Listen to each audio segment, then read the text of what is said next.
600 pounds of wilderness warrior lay defeated on the frozen ground.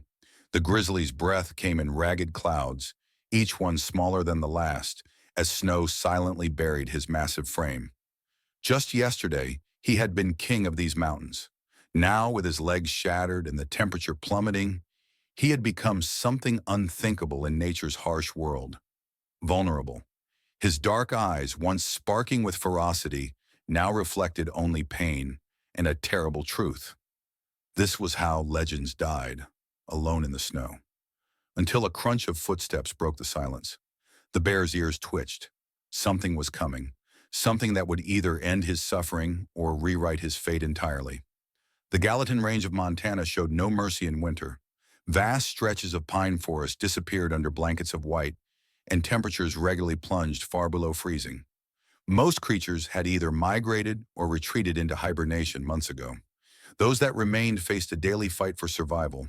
Among them was Shadow, a 9-year-old male grizzly known to local researchers for his unusually dark fur and solitary nature. Unlike most of his kind who had settled into winter dens, Shadow had delayed his hibernation. An unusually warm autumn had extended the feeding season, and instinct drove him to pack on every possible pound before the long sleep. This decision, made purely by ancient natural programming, would nearly cost him everything.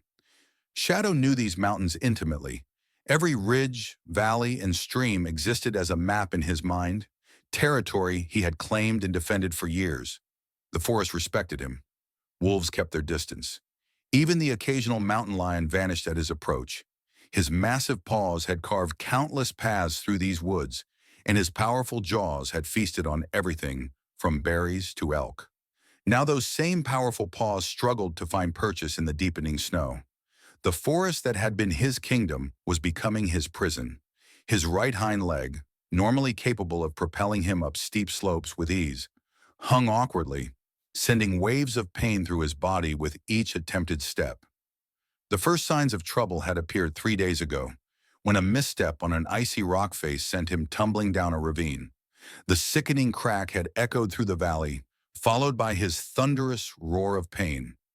For a creature adapted to dominate through physical power, the injury was more than painful. It was existential. As night fell across the mountains and the temperature continued to drop, Shadow's future hung as precariously as the icicles forming on the branches above him. Shadow had been tracking a wounded elk for miles. The scent of blood called to him, promising a feast that would sustain him for days. Winter had already claimed most easy food sources. Berry bushes stood barren. Salmon runs had ended months ago. Large prey was becoming scarce as animals retreated to winter territories. This elk represented precious calories, the difference between surviving winter or not. The chase led him to treacherous terrain. Rocky outcroppings covered in early winter, ice created a maze of potential danger. But hunger drove Shadow forward, his powerful body navigating obstacles with practiced skill. He had nearly caught up to his limping prey when disaster struck. A ledge that should have supported his weight gave way beneath him. In an instant, the hunter became a victim of gravity. Shadow tumbled 30 feet down the rocky slope, his massive body slamming against stone and ice. When he finally stopped, the damage was done. His right hind leg had twisted during the fall, the bone snapping near the joint. The sound of it breaking would have made even the bravest hunter cringe. Shadow lay stunned for nearly an hour, his brain struggling to process what had happened. When consciousness fully returned, instinct took over. Find shelter, lick wounds, rest. Shadow dragged himself to a small overhang that provided minimal protection from the elements. For the first 24 hours, he barely moved, allowing his body to assess the damage. His powerful immune system worked overtime, but some injuries cannot be overcome with biology alone. The broken bone would not heal properly without rest he could not afford. On the second day, thirst drove him from his temporary sanctuary. Shadow crawled to a nearby stream, each movement sending jolts of agony up his spine. He drank deeply of the icy water, replenishing his depleted system. But drinking was not eating, and his reserves were burning fast. By the third day, Shadow attempted to stand, putting weight on his 3 good legs. He managed a painful, awkward gait that was a shadow of his former powerful stride. Progress was agonizingly slow. Each step required immense effort. The proud bear who once covered miles of territory daily now struggled to travel 100 yards. As if sensing his vulnerability, winter intensified its assault. Temperatures plummeted. Snow fell in heavy, wet sheets that clung to his fur and added weight to his already burdened body. Food remained elusive. Shadow's powerful frame, once layered with fat for hibernation, began to thin visibly. His eyes, normally alert and calculating, grew dull with pain and exhaustion. His breath became labored, each exhale creating larger clouds in the freezing air. The broken leg, initially just painful, was now developing more serious complications. Infection had set in, heating his blood even as the air around him grew colder. Shadow's magnificent body was beginning to fail him, one system at a time. Hunger became Shadow's constant companion, a gnawing emptiness that competed with the throbbing pain in his leg. On the fourth day after his fall, desperation drove him to attempt hunting again. He spotted a snowshoe hare not far from his makeshift shelter and lunged with what remained of his once lightning speed. His claws missed by inches. The hare bounded away, leaving Shadow collapsed in the snow, his energy depleted by the brief exertion. Hours later, he discovered a frozen carcass of a deer, already picked over by wolves. In healthier times, Shadow would have claimed this prize immediately, driving off any competitors with his fearsome presence. Now he approached cautiously, constantly looking over his shoulder. He managed to tear off strips of frozen meat and hide, providing minimal nourishment that barely offset the energy expended to find it. Each morning brought the challenge of finding new shelter. Staying in one place too long was dangerous, attracting predators drawn to the scent of his injury. Shadow dragged himself from one inadequate haven to another, seeking overhangs, dense thickets, or hollow logs that might block the wind. None provided the deep, secure warmth of the den he should have been sleeping in by now. Water became increasingly difficult to access as smaller streams froze solid. Shadow resorted to eating snow, which chilled his core temperature and burned precious calories his body couldn't spare. His once thick winter coat, designed to insulate against the harshest Montana winters, became matted and lost its effectiveness as he lacked the energy to properly groom. The infection in his leg spread, creating a fever that left him shivering despite his natural insulation. The contrast was cruel. His leg burned with unnatural heat while the rest of him fought against the deepening cold. Shadow's breathing grew shallow and rapid. His heart worked overtime. Simple movement became an exercise in endurance. The king of the mountain had become a prisoner to pain. A week after the initial injury, nature unleashed her full fury. Weather patterns shifted, bringing a blizzard that local rangers would later describe as the worst in a decade. The temperature dropped to 20 below zero. Winds whipped through the forest at 40 miles per hour, creating whiteout conditions that disoriented even the most experienced woodland creatures. Shadow had managed to find partial shelter in a shallow cave, barely deep enough to fit his large frame. As the storm intensified, snow drifted at the entrance, gradually sealing him inside. What first seemed like protection became a potential tomb. The bear's instincts screamed for him to escape before he became completely trapped, but his body refused to respond with the necessary urgency. With monumental effort, Shadow forced himself to the cave entrance and began pawing weakly at the growing snow wall. His movements became increasingly sluggish as hypothermia joined his other ailments. The magnificent creature who once moved through these mountains with unmatched power was reduced to feeble, ineffective gestures against the imprisoning snow. By morning, Shadow lay nearly motionless, his breathing shallow and irregular. His massive head rested on paws that had stopped trying to dig hours ago. The storm continued its assault outside, but inside the cave, a strange calm had settled over the bear. His eyes remained open, but awareness flickered like a dying flame. Shadow had reached the limit of even his formidable will to survive. Michael Lawson pulled his heavy parka tighter as he checked the tracking equipment in his snow vehicle. At 42, he had spent nearly 2 decades studying the large predators of the Gallatin Range. As the lead wildlife biologist for the Montana Conservation Department, winter storms didn't stop his work. They made it more crucial. The record-breaking blizzard had finally passed, leaving behind 3 feet of fresh snow and temperatures cold enough to freeze exposed skin in minutes. Michael's immediate concern was checking on several collared wolves whose signals had gone stationary during the storm. But he also had a secondary mission. Shadow, one of the region's most studied grizzlies, had missed his typical hibernation window, and his tracking collar had shown increasingly erratic movements before going silent 3 days ago. Michael had been following Shadow's development for 7 years, documenting his growth from young adult to one of the dominant bears in the ecosystem. There was genuine affection in how Michael spoke about the bear to colleagues, though he was careful to maintain scientific objectivity in his official reports. Navigating carefully through the snow-laden forest on his specialized vehicle, Michael stopped periodically to check signal strengths and directions. Near the eastern ridge, a faint ping registered from Shadow's collar. Following the signal led Michael to a small rock formation, partially obscured by drifted snow. Something about the snow pattern at what appeared to be a cave entrance caught his trained eye. The drift had been disturbed recently. Approaching cautiously with his tranquilizer rifle ready, Michael began clearing snow from the entrance. The faint sound of labored breathing reached his ears. Using his flashlight, he peered inside and felt his heart sink. Shadow lay on his side, barely moving, his once glossy coat dull and his powerful frame visibly thinner. The bear's right hind leg was grotesquely swollen, with clear signs of infection. Steam rose from his fur in the freezing air, indicating a dangerous fever. Michael's mind immediately split between the scientist and the man. The scientist recognized a natural process unfolding. Injured predators often died during winter. It was nature's way. Intervention disrupted ecological balance and potentially prolonged suffering. The tracking data alone would provide valuable research.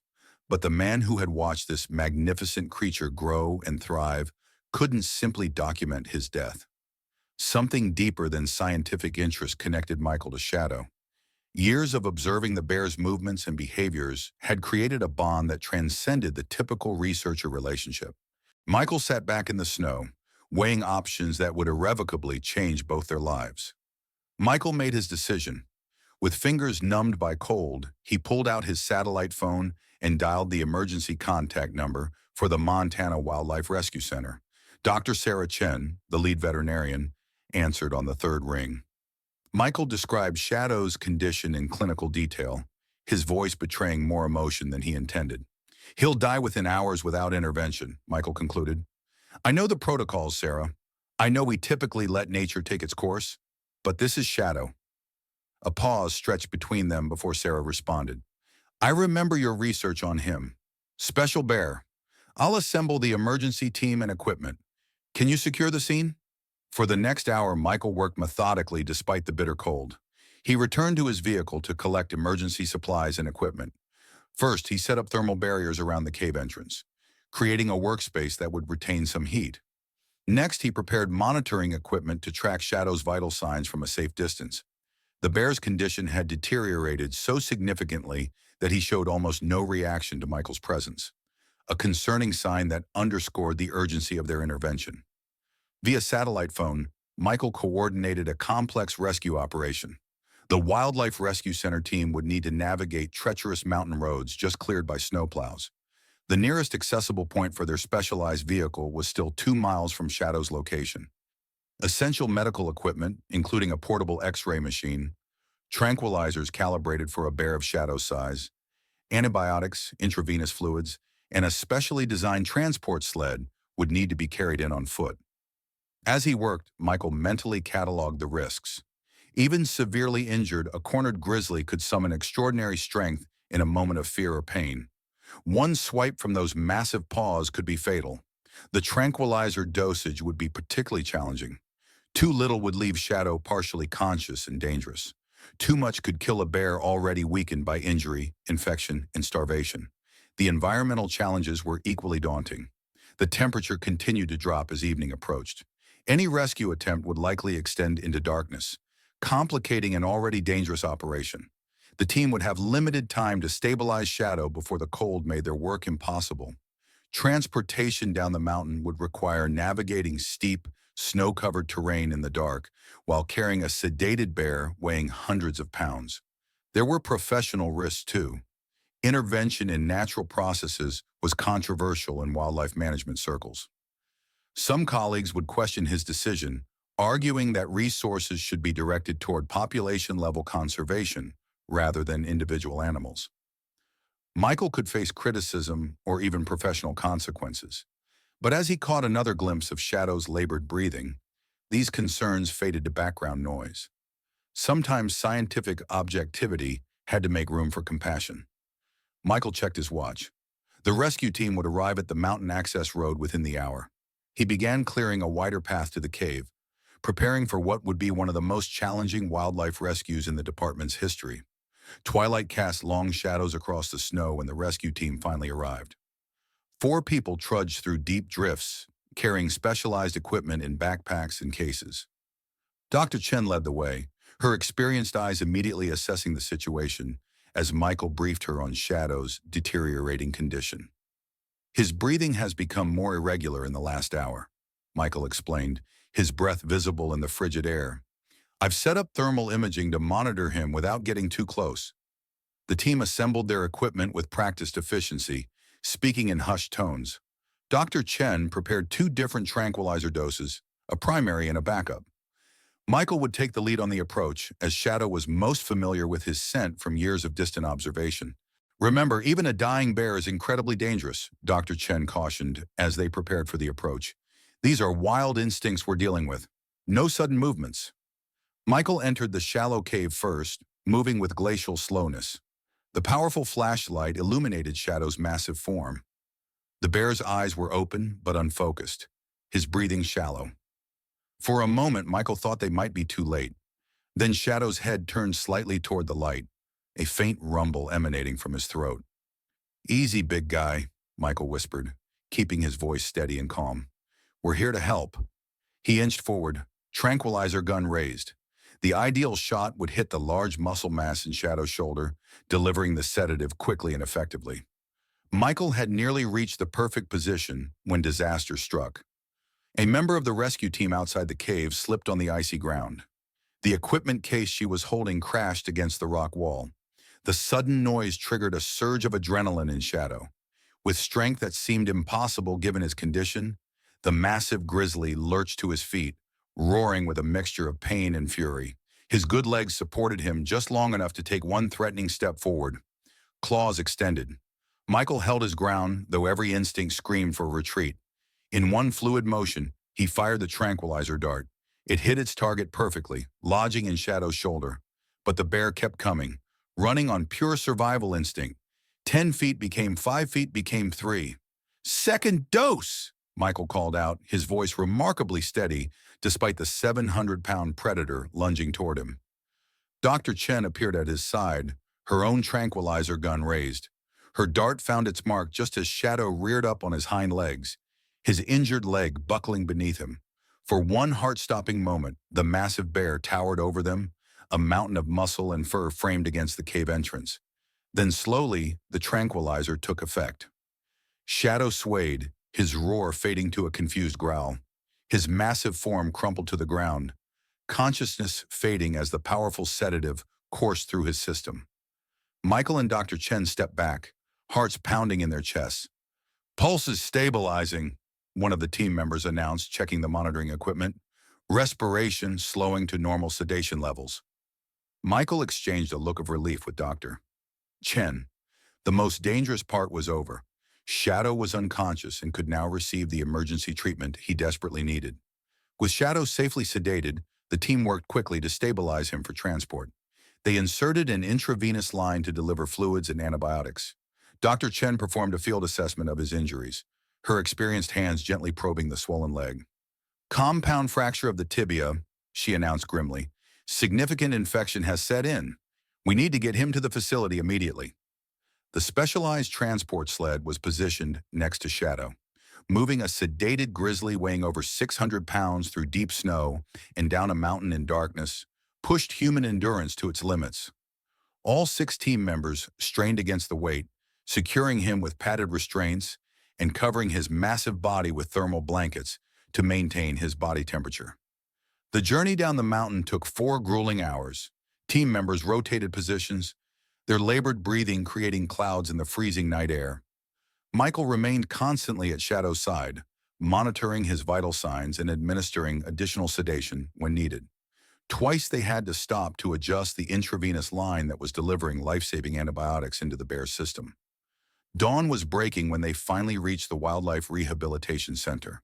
The facility had been prepared for Shadow's arrival, with the surgical team standing by. The bear was carefully transferred to a reinforced medical table in the center's large animal treatment room. The surgery lasted nearly 3 hours. Dr. Chen and her team cleaned the infected wound, removed damaged tissue, and stabilized the broken bone with a specially designed metal plate and screws. Throughout the procedure, a specialist monitored Shadow's response to anesthesia, adjusting medications to keep him stable. "He's lucky," Dr. Chen told Michael as they watched Shadow being moved to the recovery enclosure. "Another day out there, and we would have lost him." The rehabilitation center's recovery area for large predators featured reinforced walls and specialized equipment for monitoring patients from a safe distance. Shadow was placed on a bed of clean straw with heating elements beneath to maintain his body temperature. Intravenous medications continued to flow into his massive body, fighting the infection that had nearly claimed his life. For 3 days, Shadow remained largely unconscious, his body focusing all resources on survival. Michael visited daily, often sitting for hours outside the enclosure, documenting Shadow's condition while finding unexpected comfort in the bear's steadying vital signs. Slowly, almost imperceptibly at first, Shadow began to show signs of improvement. His fever reduced, the swelling in his leg decreased, his breathing became deeper and more regular. On the 7th day of his captivity, Shadow fully regained consciousness. His return to awareness was marked not by gradual awakening, but by an explosive display of primal fear. The massive grizzly launched himself against the enclosure walls, roaring with a ferocity that echoed throughout the rehabilitation center. His powerful claws scraped against reinforced panels. Even with his injured leg immobilized in a custom brace, his strength was terrifying to behold. "This is normal, Doctor," Chen assured her team as they watched from the safety of the observation area. "He's disoriented and afraid. A wild predator suddenly finding himself caged will always react defensively." For 3 days, Shadow refused food and attacked anyone who approached his enclosure. He tore apart enrichment items placed inside and spent hours testing every inch of his confinement for weaknesses. The team monitored him remotely, concerned that his frantic movements would damage his healing leg. Michael requested permission to try a different approach. With Dr. Chen observing from a safe distance, he began sitting quietly outside Shadow's enclosure for hours at a time, simply talking in a low, steady voice. He read scientific journals, research papers, even poetry. The content mattered less than establishing his voice as a constant, non-threatening presence.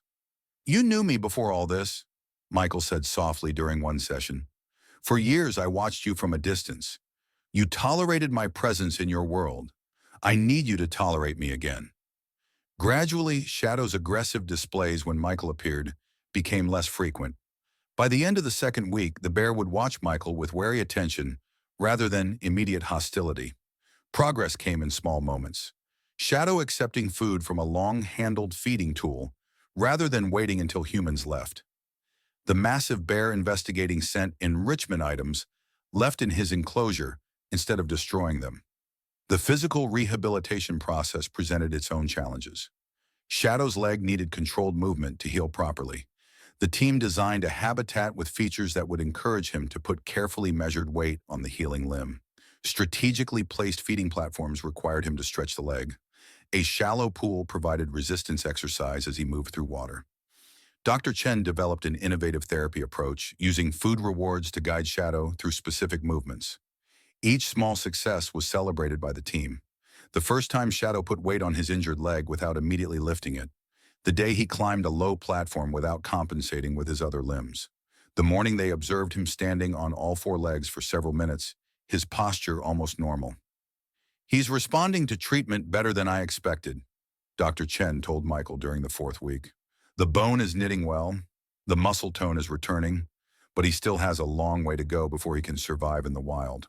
Michael nodded, watching Shadow navigate his habitat with increasing confidence. "He's a fighter, Always has been. After 3 months of intensive care, Shadow had transformed from the dying bear in the snow to a powerful predator ready to reclaim his place in the wild. The rehabilitation team reduced human contact to a minimum and modified his diet to match natural food sources. They created challenges that tested his hunting and problem-solving skills, preparing him for wilderness survival. Dr. Chen's final assessments confirmed Shadow's remarkable recovery. "The leg has healed better than expected," she told Michael while reviewing the x-rays. "He shows only minimal favoring on uneven terrain. Blood work indicated optimal health, and his weight had returned to pre-injury levels." Michael spent weeks analyzing data to select the perfect release location. He chose a remote valley 15 miles from Shadow's original territory, with abundant food sources and minimal human activity. "We'll release him when berry production peaks and salmon begin running," Michael decided, giving Shadow the best chance at immediate food access. Dawn illuminated the mountains on release day. Shadow had been transported overnight in a specialized container, positioned facing a meadow that sloped toward a stream and dense forest. The team monitored from a camouflage blind 200 yards away. When Michael pressed the button to open the container door, nothing happened immediately. Then slowly Shadow emerged, his massive head swinging from side to side as he scented the air. He paused at the threshold, assessing his surroundings with all senses alert. His healed legs supported his weight with only the slightest hesitation. Suddenly, as if responding to a primal call, Shadow moved forward with purpose. His powerful body accelerated into a fluid run across the meadow, showing no evidence of his previous injury. At the forest edge, he paused briefly, looking back once before disappearing into the wilderness. Michael lowered his binoculars, emotions playing across his weathered face. Pride, satisfaction, scientific curiosity, and something deeper he was reluctant to name. For the next year, Shadow's tracking collar transmitted data that told a remarkable story of survival and adaptation. He gradually reclaimed much of his former territory, successfully hunting and establishing seasonal patterns consistent with healthy bear behavior. Camera traps occasionally captured images of the magnificent grizzly, showing a fully healed gait in the confident posture of an apex predator. The rescue became an unexpected conservation success story. Michael published a paper documenting their intervention protocols, which sparked discussion about when and how to help injured wildlife. Shadow's story, carefully shared with privacy protections for the location, generated public interest in bear conservation efforts and increased funding for wildlife rehabilitation facilities across the country. During a routine data collection trip 2 years after the rescue, Michael's tracking equipment picked up Shadow's signal. Following protocol, he maintained his distance, observing through binoculars from a ridge overlooking a salmon stream. There was Shadow, powerful and majestic, fishing with the practiced skill of his species. For a moment, the bear paused, raising his head toward Michael's position, as if sensing his presence. Neither human nor bear moved. Then Shadow returned to his fishing, and Michael to his notes, connected by an invisible thread of a shared history that had changed them both. If this story of survival against the odds touched your heart, we invite you to join our community of wildlife enthusiasts. Subscribe to our YouTube channel, Legacy Stories, for more inspiring rescue stories, fascinating animal behavior insights, and conservation updates from around the world. Each subscription supports our ongoing efforts to document and protect magnificent creatures like Shadow. Help us spread awareness about the importance of wildlife conservation by clicking the subscribe button below. Your support makes these stories possible.